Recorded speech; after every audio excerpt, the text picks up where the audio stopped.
USAA knows dynamic duos can save the day, like superheroes and sidekicks or auto and home insurance. With USAA, you can bundle your auto and home and save up to 10%. Learn more and get a quote at usaa.com/bundle. Restrictions apply. Hey, it's Paris. You know I love sparkly things, right? Like stars. Duh. And thanks to Hilton and Auto Camp, I just slept under them.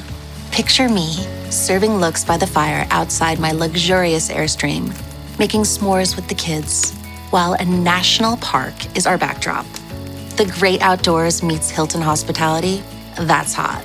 Explore all the new ways to stay at Hilton.com. Hilton for the stay. This episode is sponsored by Friskies, who would like to tell your cats hi. Now, if that didn't get your cat's attention, there is one thing that always does the trick. Just pour some Friskies crunchy food in the bowl and you'll hear those paws come running. Works every time. With so many Friskies choices, you can always bring your cats running from their secret napping spots. There's always more to explore. See for yourself at friskies.com or visit your local store. Pie in the Sky Media. This series contains adult language and descriptions of graphic violence throughout. Listener discretion is advised. Here we go. 3, 2, 1. Hello, Criminal Mischief Nation. Welcome back to another bonus episode of Criminal Mischief with Carolyn and Branden. I'm Branden. Hi, I'm Carolyn. With Carolyn Osorio. Hello, how are you? Happy 4th of July. How was it? It was great. It was Yeah? awesome. It was very relaxing and people just blow the shit out of stuff up here. Yeah, here too. You know? Yeah. Yeah, So yeah. we live in a place where you could do fireworks. Oh, And so really? we would always be the place that people would come and we'd have these great parties and then 2 years ago they made this thing where you can't do it. They put a ban on it. So we've had 4th of July like right in our backyard, not having to go anywhere. Amazing display. And now people are still blowing up stuff all over, but we have this neighbor who's like, she's going to call the cops on us the second we start lighting anything. Wow. So, we're just observing. And my kids love 4th of July. They love blowing stuff up. They were raised on it, Yeah. and what about you? Yeah, it was cool. It was, where we live now, we used to live in Hollywood, which is like the city. Now we're in the Valley, which is a little more suburban. But the city is still, 10 minutes away. But there's like neighborhoods here and stuff. And so it felt very old school, like shutting down streets and teenagers walking around, the dad circles looking for parking while the kids walk up to see the fireworks, like all just normal, like Americana shit. So it was cool, just how I grew up. But I remember when we were kids in Jersey, you couldn't buy, fireworks were illegal. And all through Pennsylvania, fireworks were illegal. But as soon as you hit the Ohio line, it was like going from California to Vegas. Right at the state line, there are casinos built up to the sky, right? As soon as you get over the Pennsylvania line into Ohio, there are these little shitty shacks selling the most powerful explosives that you could fucking think of, right? No ID, no nothing. You want that? Yeah, sure. You could blow the shit out of it. And like, man, every couple of years, my dad would get just drunk enough to drive across the entire fucking state of Pennsylvania to fill up the trunk of the car with fireworks and piss my mom off to no end. And then, we'd have Roman candle fights, just the dangerous, the dumbest shit that you could do, But, it was fun. Yeah, my husband's of that ilk where he loves to get fireworks for the kids and goes and drives and like comes back. And in fact, one of my good friends, it's like they have this romance with fireworks, they go to get it together. And I'm just like, I'll sit and enjoy, but I'm not like, let's blow it up, Right. There used to be, we went a couple of years north of the city, along the beach is the city of Malibu. Okay, where all the like tons of rich people live there, tons of celebrities, these huge properties, and like right on the beach. But what's interesting is in California, there's a law that there's no such thing as a private beach. There's no private beaches in California. Every beach is open to the public, no matter what. There has to be beach access from the street every whatever, however many feet. Okay. Um, so, uh, but Steven Spielberg has a house up there, or Katzenberg, one of the guys from DreamWorks, I think it was Spielberg. And every year they would rent this barge, this huge barge, and put it like a quarter mile out to sea and have the craziest fireworks display for the city of Malibu, right? And at first it was just, they kept it quiet. No one really knew about it. Then slowly the word spread. And by the time we were going, it was fucking packed. The beaches everywhere were packed, but it was worth it. 'Cause, it was great. And then it just got too crowded. So we stopped going. But those were a fun couple of years going. I mean, I think the sweet spot for me now is like getting that display without having to go and like be a part of the whole stress of driving, trying to find parking. Like, because I mean, when we lived in Seattle, we lived in the backyard of Seattle, so we were right at the Space Needle, so got to enjoy that. I just think that low stress is always good. About an hour and a half east of the city, there's a mountain lake community called Lake Arrowhead. And friends of ours had a cabin up there on the lake for years and a boat. And so we would go up there every 4th of July and we'd go out on the boat and just lay back on the boat, and the fireworks were directly over the water. That was cool. Like 6 years in a row we did that. And then they sold the cabin and moved. So, but that was a tradition for a long time. So, it was fun. And then we barbecue hopped, around our neighborhood, and ate a bunch of burgers and popsicles and shit and had a good time. Yeah. Well, I'm glad you had a good one.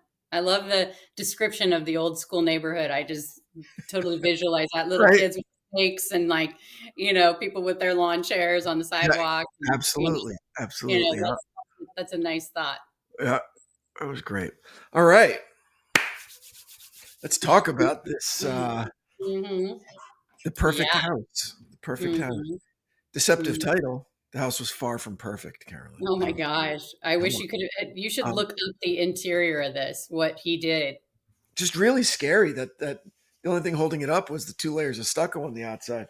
All the load-bearing walls were removed from inside the fucking house. No, it's like a window into someone's brain. But who did the demo? Like no contractor worth their salt would do that demo. It's dangerous. I think that that's obviously who he was hiring. I mean, wow. If you hire someone to do it, it just really depends on who you're hiring. I mean, did he hire like a bum from a tent city saying, "Hey, you want to demo my inside?" Okay, and just start swinging a sledgehammer? Because it's dangerous for the person doing it. You have to look inside the house because, like, it was insane. Like the flooring had been ripped, the drywall, like I believe you. You could actually see the dirt. I mean, I felt so much compassion for Shanti. Like, is this what my life is now? Why? Get a different house. That doesn't need you're already in. You can't. It's like a chain around your neck. You can't sell it like that. But why buy it if you think it needs all that work? Basically, just tear it down and start over. I know it didn't. I think it was move-in ready. It wasn't like a fixer-upper. Like it was ready to go. I think that they were like, I mean, I get it. I love the open concept of a house. You go in there and everything's cool and everything's open and all that. So I understand that, but it just. I like privacy. I like little rooms here and there. I don't like a big open shit. I forget all that. Well, I like it open, and then I like the rooms to the side. Like I really love like Frank Lloyd Wright. I mean, his stuff is like. Yeah. I mean, it's century modern. It's great. Yeah. Yes, that is so good. Well, let's back up a little bit to where these lovebirds met. So it was an email affair. Well, it was Match. I mean, I've never done Match.com, but I'm obvious. I think basically you start off on the service and then you take it to your email, right? Yeah, I missed it. I missed it too. But I know a lot of my friends met their significant others on Match and Bumble and some of these, because those aren't really hookup apps, right? They're like, I'm not. Yeah. Yeah, I mean, it works. Yeah, it totally works. It totally works. Yeah. Yeah. And so they have this torrid email affair, like really torrid, like phone sex, but like email sex. And then they decide to meet. He's in Minnesota. She's in Florida, or the opposite. That's exactly it. He's in Minnesota. Okay. She's in Florida. And, Okay. you know, he paints himself as like, hey, I'm an engineer. I did really well. I'm retired. My dad and also got a huge inheritance. So besides right, being a right. successful engineer, Yeah. I have family money. Yeah. Right. So Yeah. she was, into him before she learned of that, which must have been nice for her. Yeah. Right. I Yeah. mean, he presented really well. He Yeah. presented really well, you And so know? he must have had some money because he moves down to Florida, and I mean, real estate's cheaper down there, but not. I mean, he still dropped 600K in cash on this house. I think that he wasn't like a grifter. I think that he misrepresented himself. Yeah. But I think he, you know, from the reports that I read, he was incredibly intelligent. I think it was absolutely true that he was an engineer, and I think he, for whatever reason, misrepresented himself. You know, Oh, so almost like he was hiding something. almost, Hmm. almost. You know, I mean, Okay. yeah. I So mean, they he was. get this place really near Disney, and it's so funny. Like you mentioned that, like that's a big plus. They were super near Disney. I know Right? you misread me. I wasn't. That's not what I said. I Because said that means party atmosphere. Orlando. That means What? Orlando. That means Orlando, right? They are in Orlando. They were in close to downtown Orlando, but 30 minutes away from Disney. Okay. Is that not far enough away? No, I just have friends who spent some time in Orlando, and you know, they got out of there. Okay, well, this house was really cool, and the I bet it neighborhood was was. really cool. I Yeah, saw I shots bet it of was. the neighborhood. It was like I love neighborhoods like that. I love it when every house is different. Every Yeah. house has character. You know, it's got old growth. You know, beautiful foliage, and just Yeah. like it has like it's like the secret garden, that kind Right, of and stuff. like little like McMansions, not like massive Mhm. estates. I mean, this was a 4,000 Yeah, square foot house, right? yeah. That's a good size house, but it's not, like a castle. It's not like sprawling. Right, yeah, yeah, It was just a really, you know, everybody was like, this is a really cool house. yeah. And what he did to it, You ruined it. it was just kind of like, I feel like his psychology was in that house, you Yeah, know, sure. Oh, yeah, yeah. like, Trying to rip everything out that makes it what it is. Ooh, or crazy. just, or just, or just getting ahead of his skis and not really knowing what to do, being an engineer, his, you Maybe he know, wasn't an like, engineer, who knows? If he's an engineer, was. And he knows not to break down the fucking load-bearing walls in a house. To have it only supported by an exterior shell of concrete is ridiculously, it's dangerous. It's I know. So remember when we talked about, as you said that, this reminded me of when we had the conversation before about the guy who was on his deathbed. And he's like, I'm sorry, I was never an yeah, engineer. yeah, yeah, Right.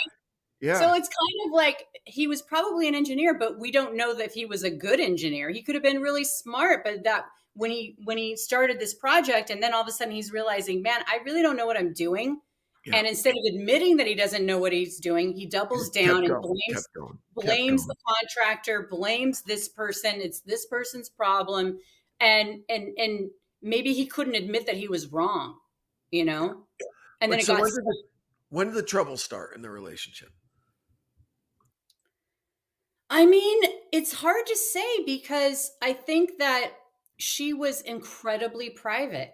And Hmm. I understand that mindset. Like you keep, you know, you keep your personal she was the type of person, it sounds like, where, you know, she wanted a stable relationship. She met this guy. He seemed like he was everything she was looking for. They have this whirlwind romantic relationship. He comes up, you know, he's really good looking. He seems to be like the entire package. Not like looks or everything, but you know, sometimes when you're having this Yeah. relationship over, you know, email, it's like a person can misrepresent themselves, right? But when he came, you know, they were attracted to each other, it worked. And then I think that this house was kind of the beginning of the end. You know, it sounds like it really put a lot of stress in the relationship. Were they living in that house? They were. Was her So son living in that house with them? yes, and this is the thing that, like, okay, so the house was the 4,000 square feet was in the house, and then there was this adjacent garage that was like separate from the house. So the bottom of the garage he was sleeping, and it looks like it was some kind of half-finished garage. Like you could see the garage door, but it was kind of like this, kind of like what I recorded. So it's like he had a couch in there, and they had like a hot plate, and they had right. So, and then upstairs, you go upstairs, and then there's like 800 square feet, and it's upstairs like of the garage.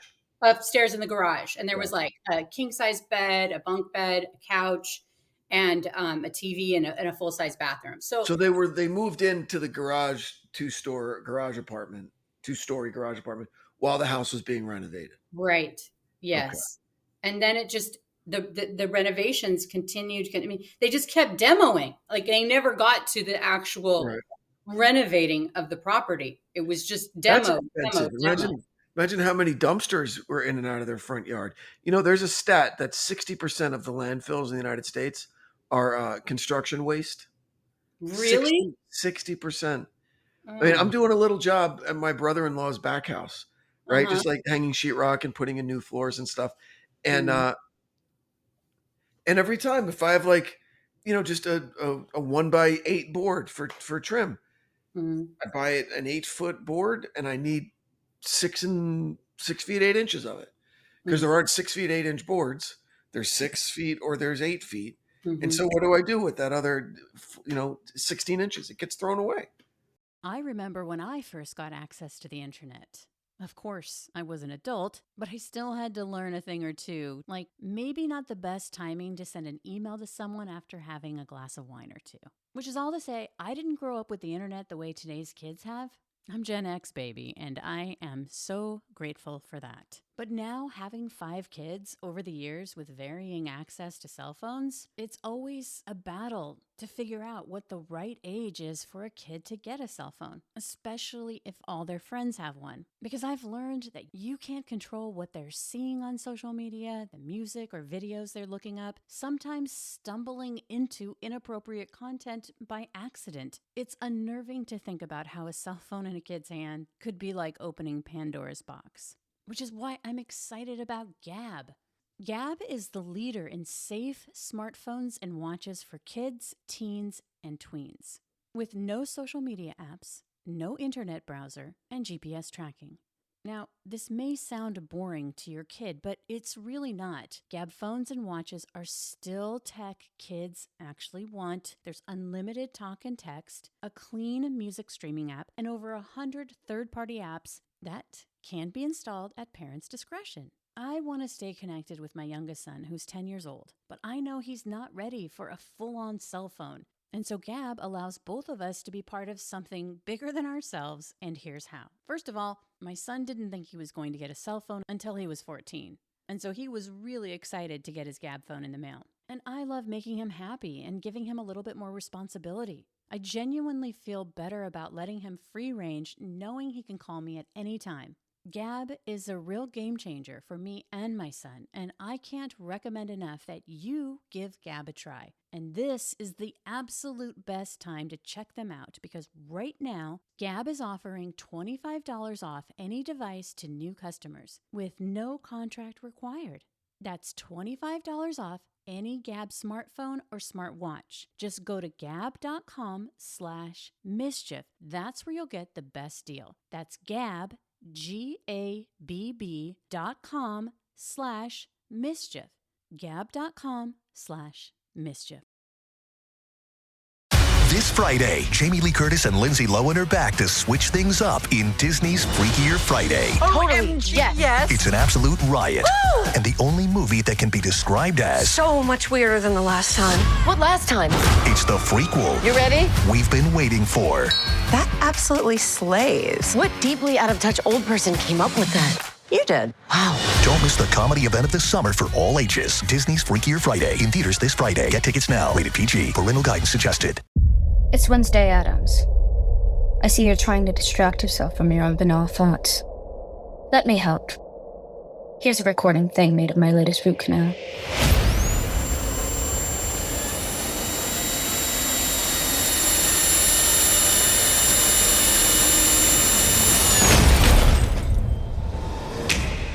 Wednesday, Season 2, begins August 6th, only on Netflix.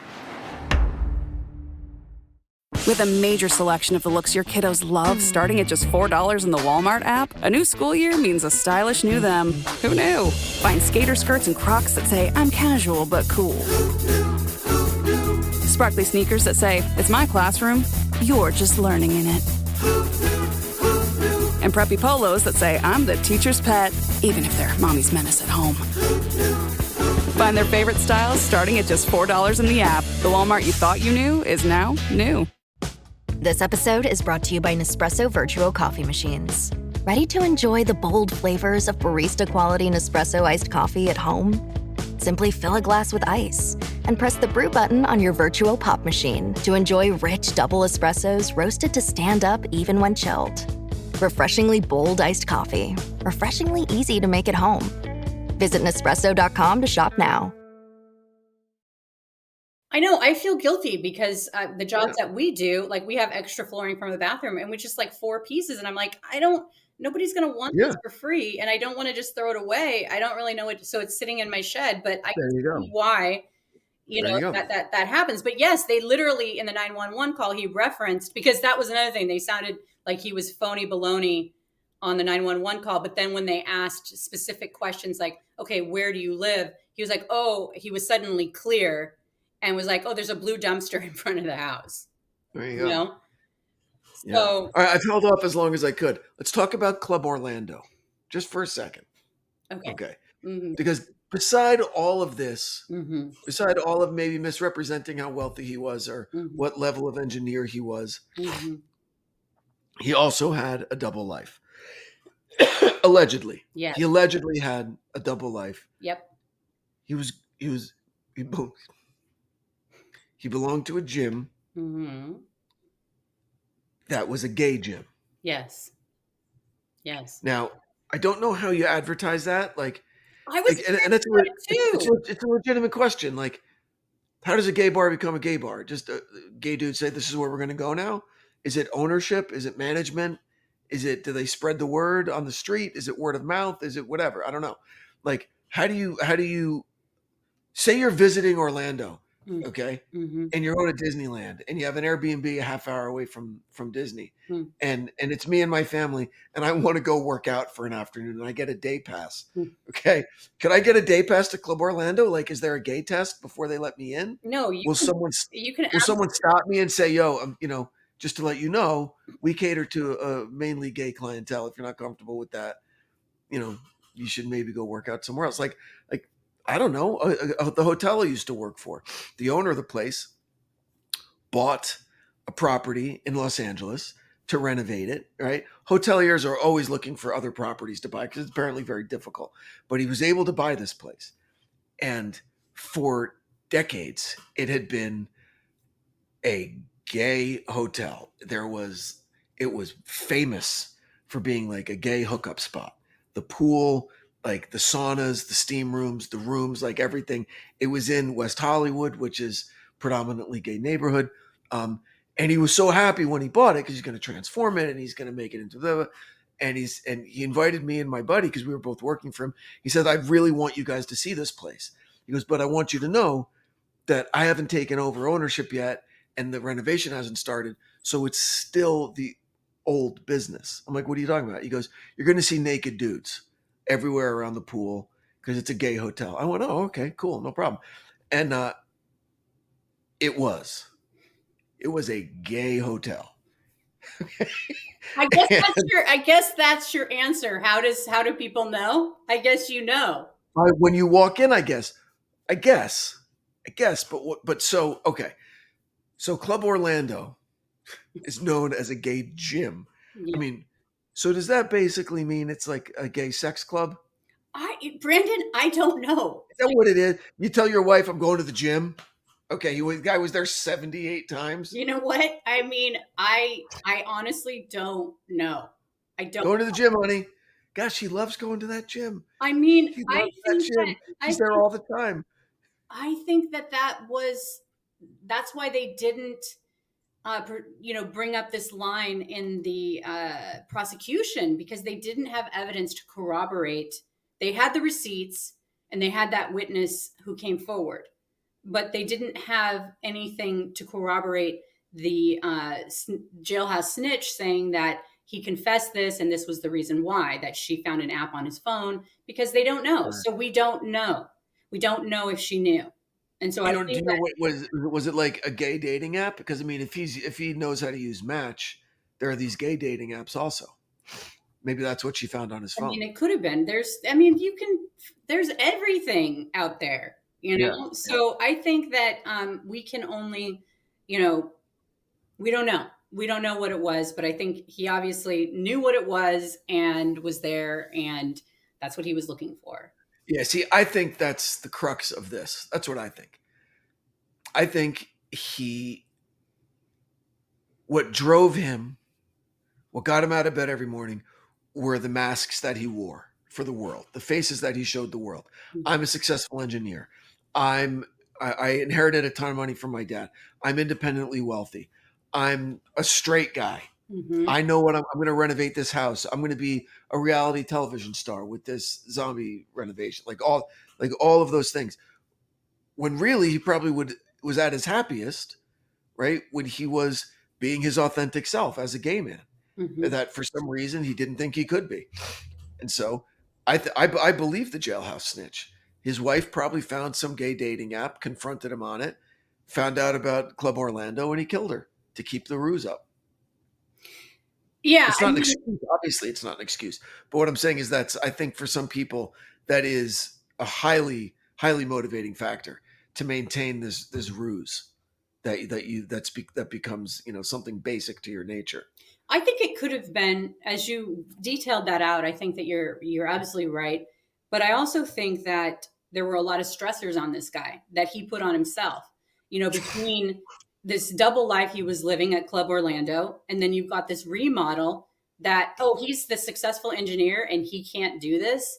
He's messed it up so bad that he has to, go to zombie, his lifeline is this zombie show.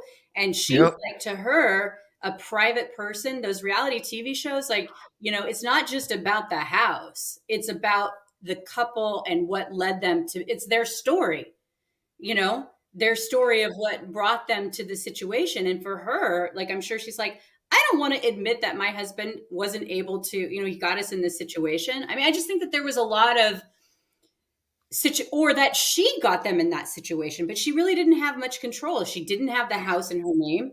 She was trying to, like, I think that makes perfect sense. Like, her, she's dumped $250,000 into something and she doesn't even have, she's not even on the deed. So I just think that there was a lot of stressors on this relationship, including, him living this double life. And, he'd been married 14 years before to another woman.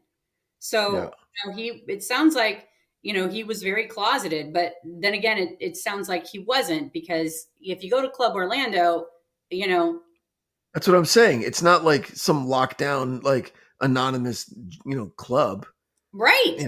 It's a gym. Yeah, that's why it makes me feel like maybe that wasn't the issue that he was like super worried about, because he seemed like, if you're going to Club Orlando, that's pretty, open, right? Open. Who was it? Marlowe, who wrote "Hell Hath No Fury Like a Woman Scorned."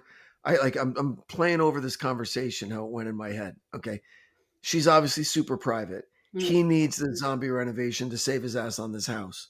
That's like a free renovation. They'll do it for free and you get paid. Okay, so that solves a lot of fucking problems for this guy right there. Money, the house, all of that shit. He gets to continue his facade on TV, which will make it more real. Look, I'm straight. I have a wife. I got a baby, like all that. And what if, what's her name? Shanti. Shanti goes, fine, motherfucker. Yeah, I'll do the show, but I'm going to talk about you at Club Orlando. Oh my God. Like that's the price. If you want to do this, you got to be real. I'm not going to lie to America on TV. I don't think that she was like that. She was way too private, because it's not just about her. Like, because she knows, of course, that would it's not just about him. Ensure her privacy. Would ensure her privacy, because there's no way he would agree to it. I don't think she would do that. I just think that she would be the type of person where it's like, I'm out of here. I'm not going to spill out our drama for zombie reality show. You know what I mean? And But my way's more exciting. I know your way is more exciting, but I'm just saying, like, and it gives her a little more power. No, it doesn't. Sure it does. She's like, you can't force me into do this. You can't tell me what to do. I'm going to have some. It's not her responsibility. Then she can get the flack for it because she's outing a gay man. Like, that's no, you're right. Okay. Personal decision when they come out. Okay. You know? I'm not saying that she was going to out him. You're 100% right. Let me tweak my scenario a little bit. Okay, tweak it a little bit. That one of her prerequisites would be that he outs himself in one of those candid moments in the show. What if that's one of her? I can tell that you're both a writer and a producer. What if that's her condition? Okay, that could make him snap. No, and what if she's being legitimate about it? She getting out of this, Branden. It's all about him to say no. No, she gets him to say no. No, she wanted to. She thought that she was getting a great guy, successful guy, you know, and they're going to build this house together and they're going to have this modern open concept. It's going to be great. You know, she's such a hard worker. She's built her own business. And then all of a sudden, all these cracks, you know, she finds out that, you know, he doesn't have this. She started realizing that maybe he doesn't have this inheritance, right? And then it's like, she's looking at this house and just being like, I mean, do you know what a turnoff that would be to have this guy who represents himself as this, and then suddenly this? I mean, you got to see this shell of a place. It's like, and then Club Orlando Orlando, like another thing. Like, oh my gosh, like how many times are you going to lie to me? I mean, it gets beyond kind of feeling bad for him that if he didn't feel safe to come out, but it's like, don't embroil her in this nightmare scenario because she's got a son who, you know, I mean, they're living in this 800 square foot place and, you know, he can't ever bring his friends over. And there's always like a story and like telling her friends like, hey, I mean, you know how people can be. You go into, meet some of your friends are like, hey, did you get your remodel done? And you're just trying to come up with reasons why. And they're just pressing you and just trying to embarrass you for whatever reason. Like people can be really cruel like that, you know? Yeah. And he still maintains his innocence, right? He maintains his innocence, yes. Mm-hmm. Those cops are really, really getting after him. Not one tear, not a single tear. You fake cried for 18 fucking hours. Blah, blah, blah. Yeah. You know what? Don't mess. Talk about women scorned. Like, you're going to make me listen to your backstory for 8 hours? Okay, you're done, dude. And your crocodile tears. Not even cry. No tears. Just fake crying, dry-eyed crying. I know. Do you know what that must have been like to listen to that for 8 hours? Oh my gosh! As somebody who, like, you know, you interview people in your daily life, right? And you listen and you listen and you listen and you listen, and you're just like, oh my gosh, when will this end, right? But to have to listen to it for like, it's crazy. It's crazy. Well, so when did he get convicted and sentenced? He was convicted in 2023, so recently. Oh, recently. Yeah. And how much time did he get? Did he get life? Well, he got life, but since they didn't say life without the possibility of parole, I don't know what that is in Florida. I was thinking about that. Like, I hope it's not like, you know, sometimes people it's weird how our judicial system works where life can mean like 15 years in one state or 20, or, you know what I mean? Yeah. And then based on good behavior and based on like, it's really like, not consistent. So I don't know what that means, but he's like, so he was 49. So he's probably like 54 now. So if he, you know, I don't know if the 5 years he was in jail, his credit. Probably is. You know? Wow. Well, he's where he needs to be. And is the son living with his dad? Yes. That was so sad. The son was very sad. Because I kind of was like, had mixed feelings about that. Like, gosh, you know, would I want my sons to, at that age, to be in a courtroom? And he wanted to be there for his mom. And I think that that's the place that they had arrived at. Like, he had to be there for his mom. So, but, you know, they're showing all the photos, you know, autopsy photos in court. You know, I mean, it's not like it's not like it's something where they're not going to do it. You know, there's a trial here, you know? Wow. All right. Well done. Interesting episode. And, you know, people just need to live their authentic lives. Absolutely. Yep. You know? And make sure you hire the right contractor. Those are the 2 lessons from this episode. You don't even know. I think he was that type of person that was just unhappy. He was probably like a perfectionist, because the real estate agent did say in an interview that I saw that he was kind of a nightmare. He like wanted what he wanted when he wanted it. Like, it's like, I feel like if he's one of those types of guys where it's like, it's got to be a certain way, and if it's not a certain way, it's your fault for not being able, you know what I mean? It's just a tough personality to deal with. And look at the result, you know? So, yeah. All right. Well, hey, well done. Thank you. If you enjoyed this episode, go over to Apple Podcast and give us a review, like, share, subscribe, all of those things. It helps out the show more than you can imagine. And please consider supporting the great companies that support our show, because without them, we couldn't do it. So until next time, Carolyn, anything you want to add? No, we will see you next week. Thank you. Stay safe out there, everybody. From Cloud 10, Criminal Mischief is a pie-in-the-sky production recorded in the beautiful Pacific Northwest. We're produced by Brandon Morgan and myself. Music by Soundstripe. I'm Carolyn Osorio, your writer and host.